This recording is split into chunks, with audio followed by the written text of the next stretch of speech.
How to create a Google Chat account. Let's get started. Make sure you have already downloaded Google Chat app in your device. Now launch it. Google Chat is a free instant messaging service that allows users to send and receive text messages, voice and video calls, and even share files. Google Chat is a collaborative messaging platform for formal and informal chat. With Google Chat, teams collaborate via text, build collaborative chat rooms, share documents, deliver presentations, and establish web conferences. It's really simple to create your Google Chat account. All you have to do is click on the option of Get Started. With that, all the Gmail accounts that you are logged in with in your device will appear.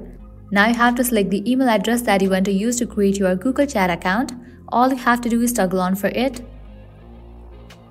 Your Google account is directly connected to Google Chat. Now click on Done.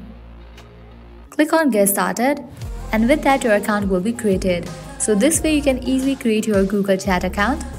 Now you can message and collaborate with anybody you work with. So that's all for this video. This is how you can easily create your Google Chat account.